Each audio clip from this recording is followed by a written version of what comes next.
And shifting to the Middle East, where tensions are reaching a boiling point between Israel and Iran.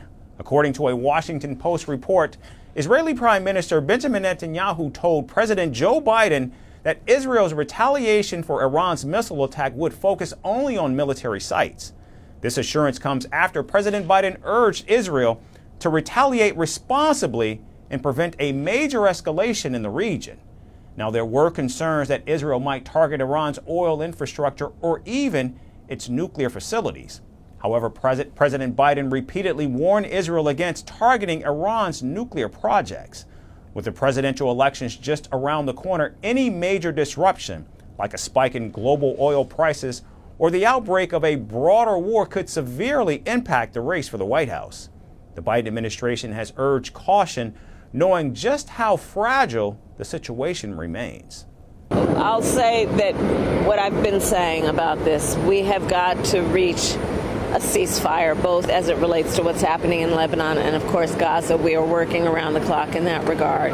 But we need these wars to end, and we've got to definitely de-escalate what is happening in the region, and we're working on that.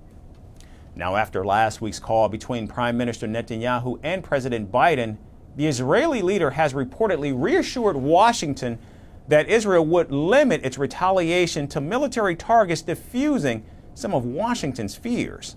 But despite these assurances and closer coordination, Prime Minister Netanyahu has made it clear that Israel's national security comes first.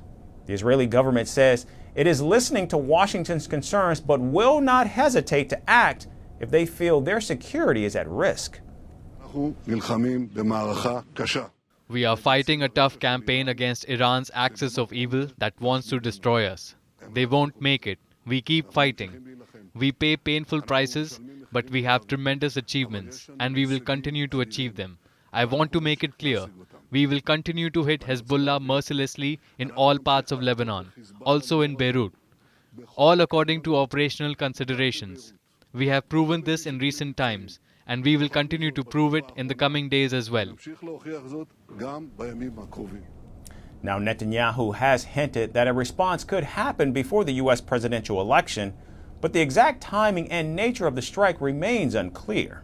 The entire region now waits to see if Netanyahu will in fact stick to Iran's military targets as planned, or if things could escalate in ways no one expects. Firstpost decodes the U.S. election,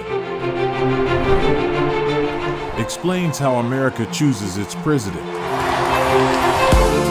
your primer on the race to the White House, everything you need to know about how America votes and its global implications. U.S. Election Explained, every Monday and Thursday only on Firstpost.